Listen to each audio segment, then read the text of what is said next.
இன்றே டவுன்லோட் செய்து உங்கள் ஃபேவரட் ஷோக்களை என்ஜாய் பண்ணுங்க.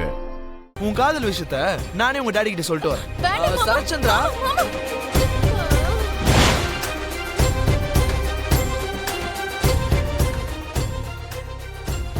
மிஸ்டர் சரச்சந்திரா,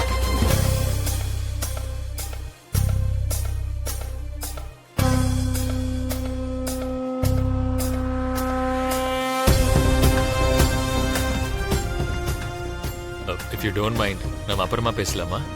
கொஞ்சம் பர்சனலா பேசணும். Okay, please don't mind.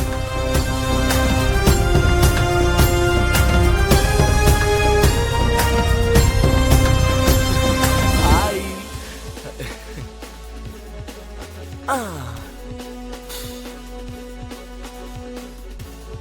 What mister Sarachandra, எப்படி இருக்கீங்க? எவ்வளவு தைரியம் இருந்தா என்கிட்ட அப்படி கேட்ப? ஏன்பா சரத்து, நல்லா இருக்கேன்னு கேட்கறதுக்கு வாய் இருந்தா போதும்பா. அதுக்கும் தைரியத்துக்கும் என்ன சம்பந்தம்? சரி, அது இருக்கட்டும். நான் சம்மதிக்கிறதெல்லாம் அடுத்து இருக்கட்டும். என் காலை கழுவி விடுறதுக்கு நீ ஒத்துப்பியா?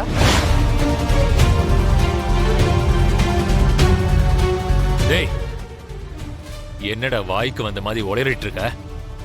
உன் காலை எதுக்குடா நான் கழுவணும்? உன் பொண்ணு என்னை காதலிக்கிறாள். அதுக்கு நான் சம்மதிச்சா கல்யாணத்துல நீங்க தானே என் காலை கழுவி விட்டாகணும். சரத் மாமா, என் பொண்ணு பூமி உன்னை காதலிக்கிறான்ற கற்பனையில இப்படியே உன்னை ஏமாத்திக்கிட்டு வாழ்ந்து அதுக்கப்புறம் நீ கடைசியில என் கையால கேவலமா அடிபட்டு சாக போறடா. கேவலமா சாகிறதுலாம் நாய் தான் சரச்சந்திரா, அது நீதான். உன் வளர்ப்பு பொண்ணு பூமி காதலிக்கிறான்னு நான் சொன்னா? நீ பெத்த பொண்ணு இருக்காளே நக்ஷத்ரா, அவ தான் காதலிக்கிறா.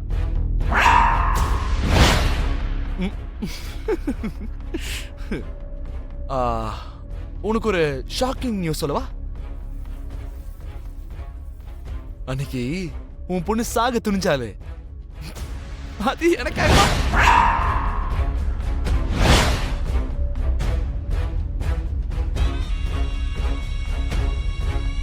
டேய்,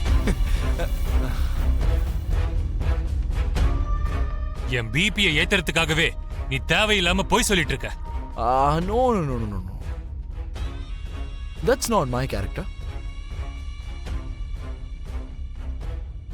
நான் உண்மையதான் சொல்லிட்டு இருக்கேன். வேணும்னா நீயே உன் வீட்டுக்கு போய் செக் பண்ணி பாரு. நீ சொன்னது உண்மையா இருந்தா அவ இன்னைக்கே என் கையால செத்துருவா. அந்த வேலையை முதல்ல செய்ப்பா, எனக்கு ஒரு ஹெட்டேக் குறையும். அது மட்டும் உண்மை இல்லைன்னு வச்சுக்கோ, உன்னை கொன்னுட்டு என்னோட ஹெட்டேக்க போக்கிக்கிறேன்டா.